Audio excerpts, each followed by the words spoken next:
దావీదు ప్రార్థన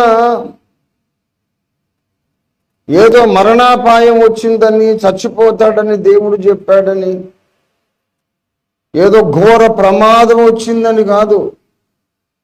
మరణాపాయం రాలేదు, మరణకరమైన రోగము రాలేదు, నువ్వు చచ్చిపోతావని ప్రవక్త చెప్పలేదు, ఏమీ లేదు. ఒక్కటే సమస్య వచ్చింది ఆయనకు. బైబిల్ చదువుతున్నాడు, ధర్మశాస్త్రం చదువుతున్నాడు, అర్థం కావట్లేదు. That was the problem of David. ధర్మశాస్త్రం చదువుతున్నాడు. దావీదు ధర్మశాస్త్రాన్ని దివారాత్రములు ధ్యానం చేసిన టైంలో యెషయా గ్రంథం లేదు, ఇర్మీయా గ్రంథం లేదు, యోవేలు లేదు, ఏ ఇతర ప్రవక్తల గ్రంథము లేదు, కీర్తనల గ్రంథం కూడా లేదు. ఆయనే కదా రాసింది. ఎక్కువ కీర్తనలు ఆయనే కదా రాసింది. దావీదు చదివిన ధర్మశాస్త్రం ఏంటంటే పంచకాండాలే. ఆది, నిర్గమ, లేవియ, సంఖ్య, ద్వితీయోపదేశ కాండాలు, ఆ 5 పుస్తకాలనే చదువుతున్నాడు దివారాత్రము. ఒక ప్రాబ్లం వచ్చింది. మసక చీకట్లో ముసుగు మనిషి ఎవరో ఉన్నట్టు, పొదల మాటన మసక చీకట్లో ఎవరో ముసుగు మనిషి ఉన్నట్టు బైబిల్లో కొన్ని సంగతులు అక్కడక్కడ కదులుతూ ఉన్నాయి. ఆ మనిషి ఎవరో, ఆ సంగతి ఏంటో తెలియదు. ఏదో ఉన్నదని తెలుసు కానీ ఏమున్నదో తెలియదు. ఏదో ఒక మర్మమైతే ఉన్నది, ఒక సత్యమైతే ఉంది, ఒక సంగతి అయితే ఉన్నది. ఏమున్నదో అది స్పష్టంగా కనిపించట్లేదు. ఇది దావీదు సమస్య. నీ ధర్మశాస్త్రములో ఆశ్చర్యమైన సంగతులను చూచున్నట్లు నా కన్నులు తెరువమన్నాడు. 119వ కీర్తన 18వ వచనంలో. దావీదుకు మరణకరమైన రోగం రాలేదు, యుద్ధరంగములో ప్రమాదంలో ఇరుక్కుపోలేదు, ముప్పూట మంచిగా భోజనాలు చేస్తున్నాడు, రాజభవనంలో నివాసం, బోల్డంత మంది మార్బలం, ఏ విషయంలోనూ లోపము లేదు. ఒక్కటే లోపం, బైబిల్ అర్థం కావట్లేదు. ఏదో అర్థం అయినట్టు ఉంటుంది, కానట్టు ఉంటుంది, ఏదో కనబడ్డట్టు ఉంటుంది, ఏమున్నదో సరిగ్గా తెలియట్లేదు. దేవా నా కన్నులు తెరువమని అడిగాడు. ప్రతి విధమైన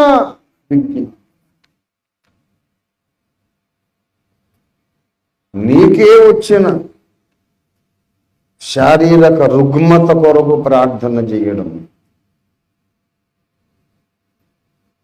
శారీరక రుగ్మత పక్కన పెట్టి, ఒళ్ళంతా బాగానే ఉంది, ఏం జబ్బు లేదు, అయినా సరే నీ ఆధ్యాత్మిక అంధత్వము కొరకు ప్రార్థన చేయి. యోబు చేశాడు కుటుంబ క్షేమము కొరకు ప్రార్థన. నా యవనస్తులైనటువంటి 7 కుమారులు, 3 కుమార్తె, బాగా సంపన్న కుటుంబం, ధనవంతుడు. యోబు బహుధనవంతుడు, అతి భాగ్యవంతుడు, ఒక మహారాజు లాంటి వాడు. 10 మంది కొడుకులు, కూతుళ్ళు ఉన్నారు ఆయనకి. అప్పుడప్పుడు విందు చేసుకుంటున్నారు. ఒక్కొక్కసారి ఒక్కొక్క అన్నయ్య, ఒక్కో తమ్ముడు, ఒక్కో చెల్లెమ్మ. ఏమో ఎవరైనా నోటితో కానీ, కనుచూపుతో కానీ, తలంపులో కానీ దేవుణ్ణి దుఃఖపరిచారేమో అని వాళ్ళ కొరకు యోబు ప్రార్థనలు చేస్తుంది. దేవుని బిడ్డలారా, నా బిడ్డలు బాగుండాలి, నా కుటుంబం క్షేమంగా ఉండాలి, ఇది కూడా ఒక ప్రార్థన. నీవు సమస్యలో ఉన్నప్పుడు ప్రార్థన చేయి. భౌతికంగా, ఆర్థికంగా ఏ సమస్య లేకపోయినా నీ ఆధ్యాత్మిక బలహీనతల కొరకు కూడా ప్రార్థన చేయి. నీ కుటుంబ సభ్యులందరూ కూడా శారీరక ఆరోగ్యము, ఆధ్యాత్మిక ఆరోగ్యంతో బాగుండాలని ప్రార్థించు. ఇంకాస్త బయటికి వెళ్ళాడు, ఔటర్ సర్కిల్కి వెళ్ళాడు యోబు. యోబు తన స్నేహితుల క్షేమము కొరకు ప్రార్థన చేయగా దేవుడు అతనికి కలిగినదంతయు పోగొట్టుకున్నదంతయు రెండింతలు అధికముగా ఇచ్చాడు. ప్రతి విధమైన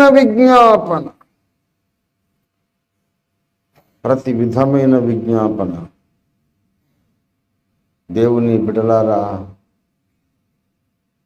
మనకి ఇష్టం లేని కొన్ని విజ్ఞాపనలు కూడా ఉన్నాయి.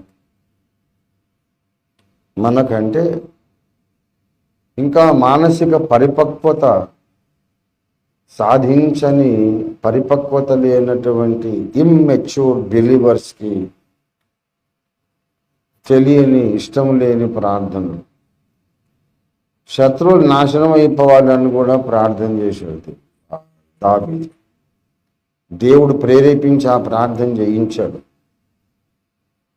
నేను ఒక పాట రాశాను ఈ మధ్య, 93వ కీర్తన మీద ఆధారపడి, 94వ కీర్తన మీద ఆధారపడి ఓ ప్రార్థనా గీతం, ఎ సాంగ్ ఆఫ్ ప్రేయర్. ఇప్పుడు పాడలేను. దిగిరమ్మయా ప్రభు దిగిరమ్మయా, భూలోక న్యాయాధిపతి లెమ్ము.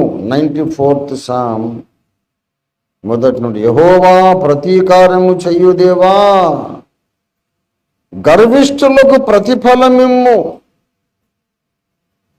గర్విష్ఠులకు ప్రతిఫలమిమ్ము. వాళ్లను నాశనం చేసేయమని ప్రార్థన చేస్తున్నాడు. ఇంకెప్పుడు వస్తావయ్యా? 5వ వచనం, యెహోవా చూచుట లేదు, యాకోబు దేవుడు విచారించుట లేదు అనుకొని వారు నీ ప్రజలను నలగగొట్టుచున్నారు, నీ స్వాస్థ్యమును బాధించుచున్నారు.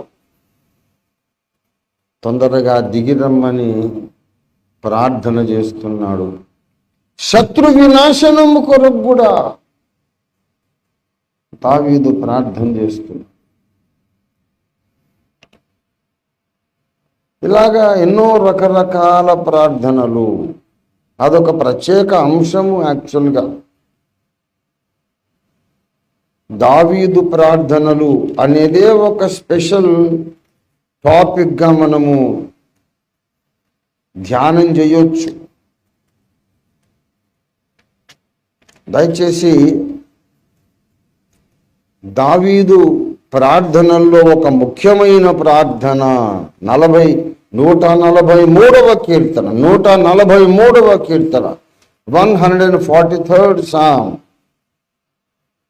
10వ వచనం, నీవే నా దేవుడవు, నీ చిత్తానుసారముగా ప్రవర్తించుటకు నాకు నేర్పము. ఇదొక ప్రార్థన.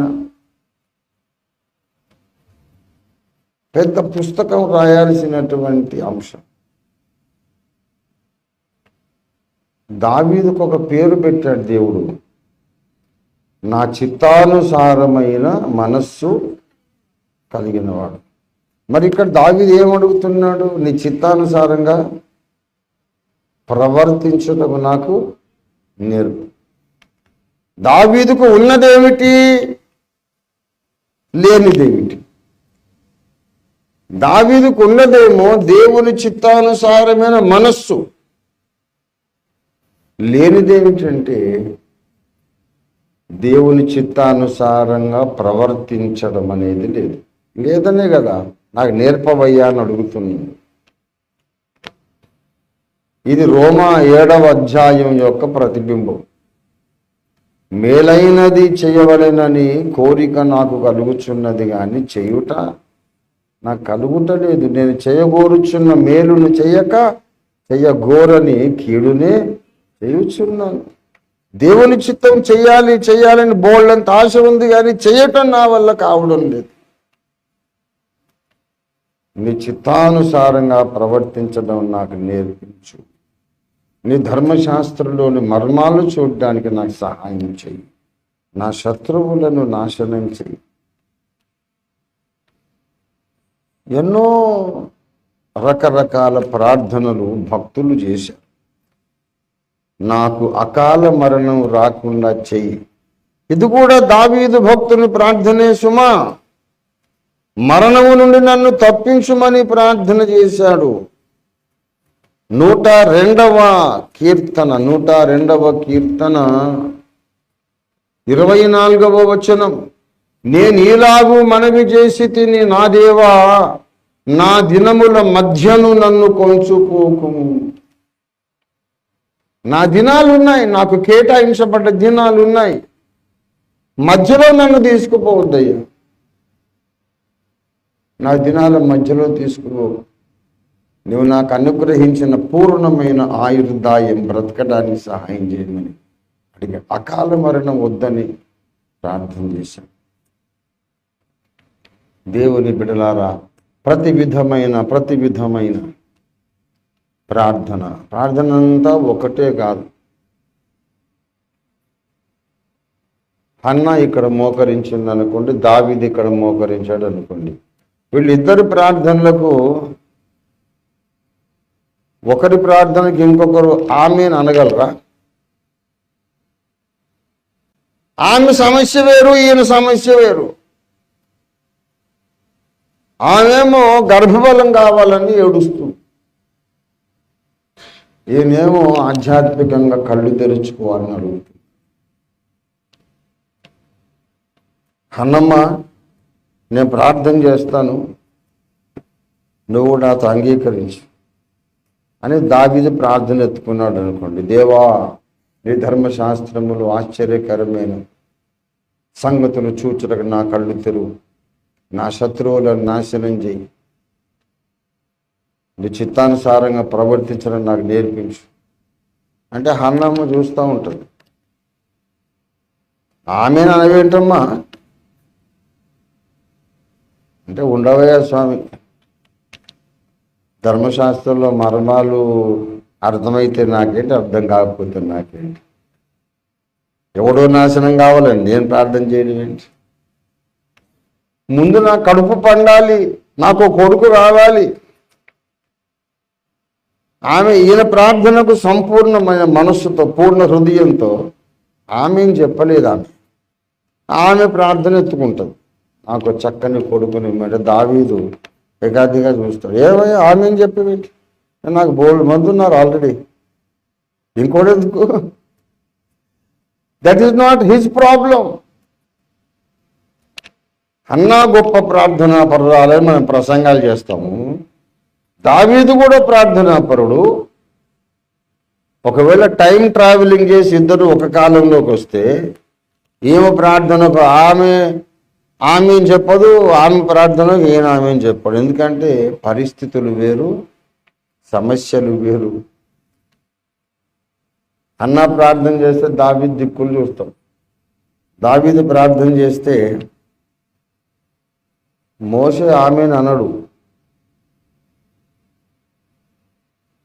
అదే ఉండవయ్యా స్వామి, ధర్మశాస్త్రం అంటావు, ఆశ్చర్యమైన సంగతులు అంటావు, ఇక్కడ ముందు ఎర్ర సముద్రం అడ్డుగా వచ్చింది, ఆగవయ్యా స్వామి. వీళ్ళ ప్రార్థనకు మోషే ఆమెను అన్నాడు. హన్నా ప్రార్థన చేసింది కొడుకు కావాలని, ఆయన ఆమెను చెప్పడు. ఎందుకంటే ఆల్రెడీ గెర్షోము ఎలేజర్ ఇద్దరు ఉన్నారు. మూడవడు ఎందుకమ్మా? ఎవరి అవసరం వాళ్ళదే, ఎవరి వేదన వాళ్ళదే, ఎవరి ప్రార్థన వాళ్ళదే, ఎవరి రోదన వాళ్ళదే. నాకు కొడుకు కావాలని హన్నమ్మ ప్రార్థన చేస్తే, టైం ట్రావెలింగ్లో హిజ్కియా వచ్చి ఆమె పక్కన మోకరించాడు అనుకో, ఉండవమ్మ మహాతల్లి, కానీ నేను సావు దగ్గరకు వచ్చింది, నాకు కొడుకు అంట. They won't agree in prayer. వాళ్ళ పరిస్థితులను బట్టి ప్రార్థనలు ఉంటాయండి. లూకా 18వ అధ్యాయంలో విధవరాలు ఉంది. ఆమె గోల వేరు, ఆస్తుల విషయంలో అన్యాయమైంది ఆమె. ఇక ధర్మశాస్త్రం ఏంటి, మర్మాలు ఏమిటి, ఇక్కడ నా జీవితమే అన్యాయం అయిపోయిందండి. నా భర్త పోయాడు, మా దాయాదులు నాకు అన్యాయం చేశారు, ఆమె గోడు వేరు. ప్రార్థనలు ప్రార్థనలు ప్రార్థనలు.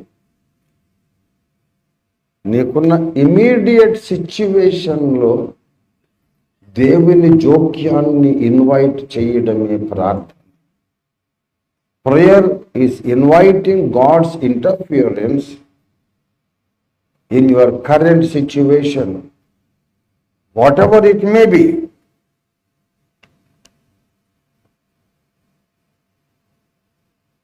సారెపతు విధవరాలు ఉంది, ఇంత పిండి ఉంది, ఇంత కాస్త నూనె ఉంది, కరువు వచ్చింది.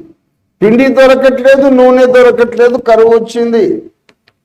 లాస్ట్ టైం ఒక 2 రొట్టెలు చేసుకొని నేను నా కొడుకు తినేసి చచ్చిపోదాం అనుకుంది. ప్రియులారా, దేవుడు ఆమె దీన స్థితిని చూసి ఏలియాను పంపించాను. ఆ ఉన్నదేదో ఆ రొట్టెలు ముందు నాకు తెమ్మంటాడు. శరీరం తీసుకొచ్చింది. ఆ కరువున్నన్ని రోజులు ఆ పిండి అయిపోలేదు, నూనె అయిపోలేదు. దేవుని స్తోత్రం కలిగింది నాకు.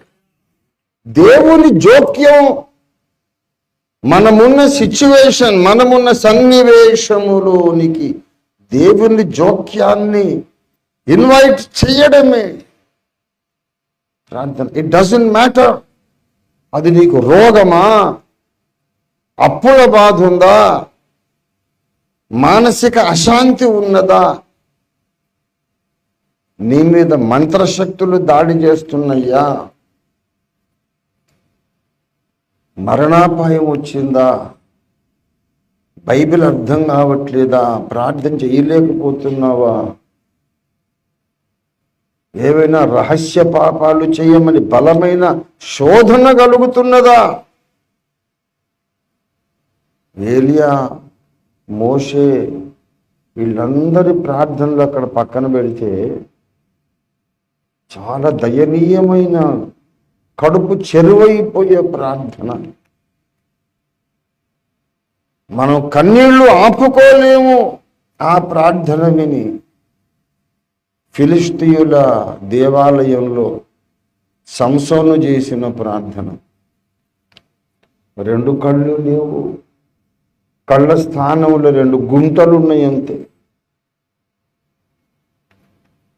మహాబలాఢ్యుడు, ఒంటి చేత్తో 1000 మందిని చంపినవాడు,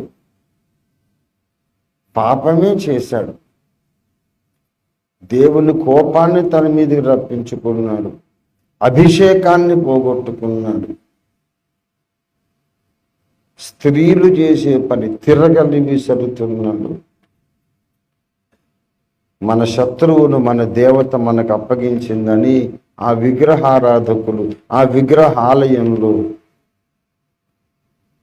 ఈ న్యాయాధిపతి సంసోనును బంధించి తెచ్చి ఆ దేవత సమక్షంలో పెట్టి అతన్ని గేలి చేస్తున్నారు. వీడిని బంధించి మా దేవత మాకింత మేలు చేసిందని దేవతను, వాళ్ళ ఆ అసత్య దేవతను, కల్పిత దేవతను, ఆ పడిపోయిన దేవదూతను స్తుతిస్తూ ఉన్నారు. ఆ గుంటలుగా మిగిలిపోయిన, ఇక్కడ కళ్ళు గుడ్లు లేవు, ఆ గుంటల్లో నుంచే కన్నీళ్లు గారుస్తున్నాడు సంసోను. జరిగిన దానికి నేను సమర్థించుకోలేను. చేయకూడని తప్పే జరిగిపోయింది, శిక్ష కూడా అనుభవించాను.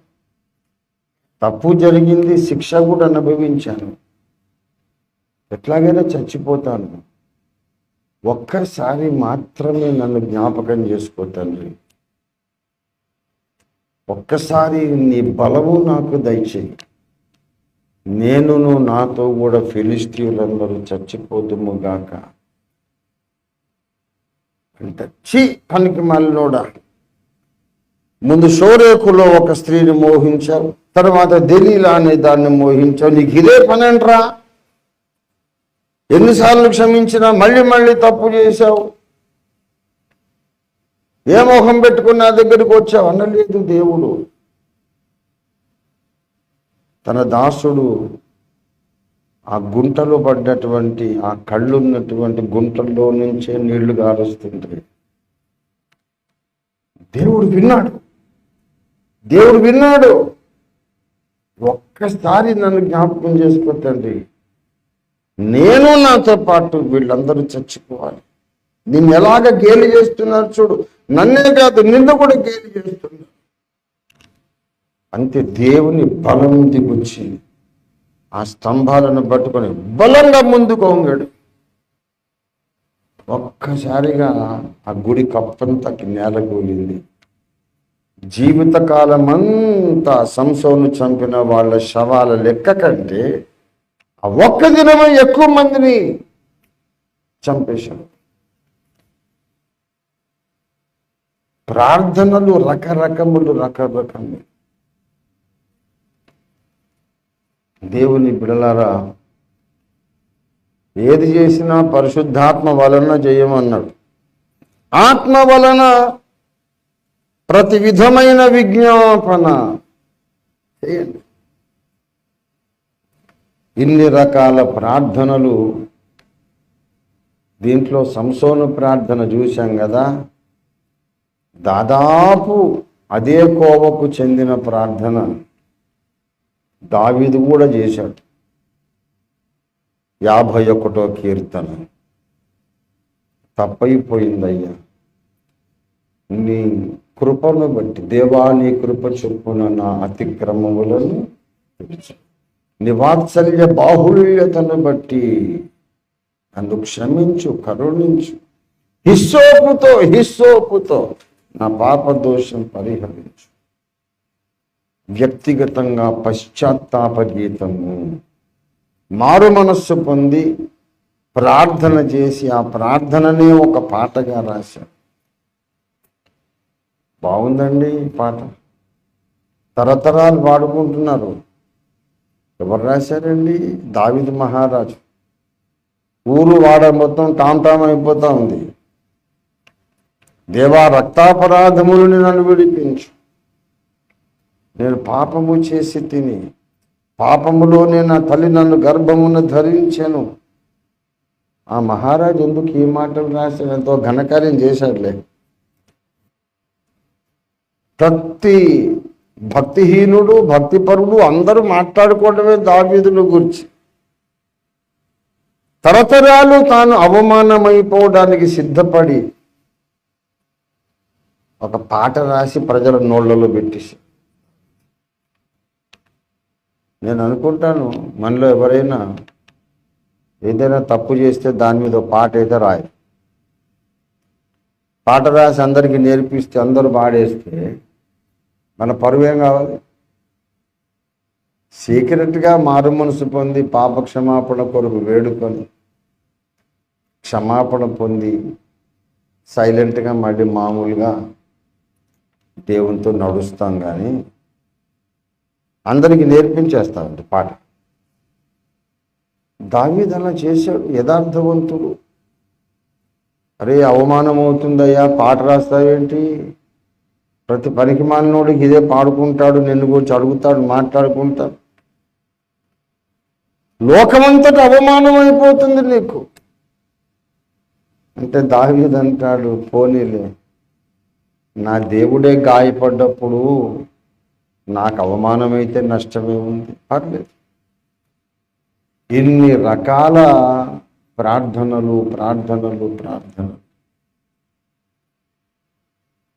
ఇన్ని ప్రార్థనలు చేస్తూ దావీదు మనకు 122వ కీర్తన 6వ వచనంలో చెప్తాడు, మీ సిచ్యువేషన్ బట్టి ప్రార్థన చేయండి. కానీ మీరు ఏ ప్రార్థన చేసినా చేయకపోయినా యెరూషలేము యొక్క క్షేమము కొరకు ప్రార్థన చేయండి అన్నాడు. దావీదు ప్రవచనాత్మకంగా ఒక యెరూషలేమును గూర్చి ఇక్కడ